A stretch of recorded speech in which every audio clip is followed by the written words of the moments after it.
Our lead story, Iranian Foreign Minister Mohammad Javad Zarif is calling on U.S. President Barack Obama to show consistency in dealing with Iran to promote mutual confidence. Zarif warned Obama that flip-flopping will destroy trust and undermine U.S. credibility. The foreign minister noted that Obama's presumption that Iran is negotiating because of his illegal threats and sanctions is disrespectful of a nation and wrong. Zarif's comments come in response to Obama's remarks at a meeting with Israeli Prime Minister. Obama has said that Iranians are not prepared to negotiate because of the sanctions. Earlier, Zarif said that Tel Aviv's portraying of Tehran's recent overtures to the West as a charm offensive are lies. The Iranian foreign minister, however, noted that the international community will not let these lies go unanswered.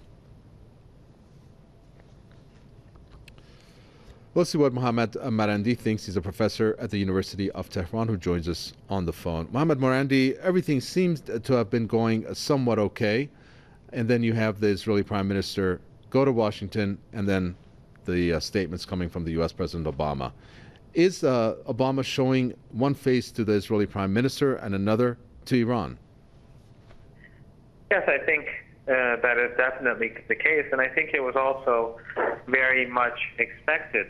The American president, during the General Assembly, did not mention anything about the threat of military strikes in front of a large international audience, because obviously he felt that it would look very ugly for an American president to threaten another sovereign state in that way.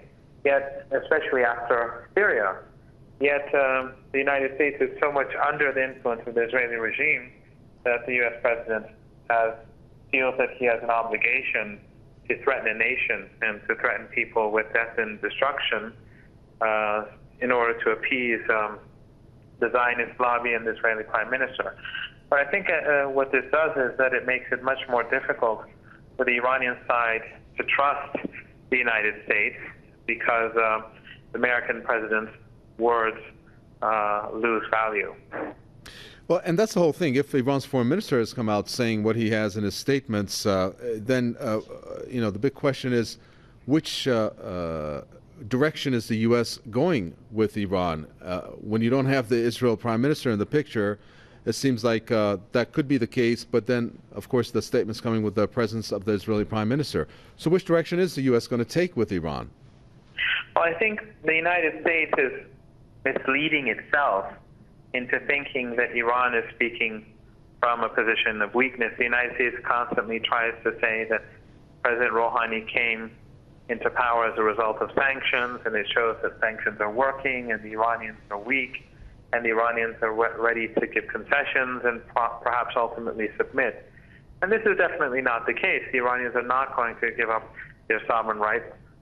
Dr. Rouhani has said this consistently. He is not going to go against what he's promised the Iranian people, and that is to safeguard the Iranian nuclear program, including enrichment inside Iran, not a token enrichment, but real enrichment. And in addition, I think it's important to note that the United States is actually the country that's in a position of weakness after Syria. We see that the United States is no longer the power that it once was. The American people do not want war. They're completely against, and they were against what America was trying to do in Syria, and that was attack the Syrian people. The United States was isolated internationally, and eventually Iran, Russia, and China forced the United States to back down. So one could look at it from a completely different angle, and that is that the United States is indeed not in a very strong position to impose its will on the Iranian people. So the best thing is for the United States to really behave reasonably and rationally, and to try to find a win and to accept a win-win solution where both the United States comes out favorably and the rights of the Iranian people are respected. And that is really the only solution to this problem. Very well. It's good to talk to you. Thank you very much, Professor Mohammad Marandi, Professor at the University of Tehran, talking to us on the phone there.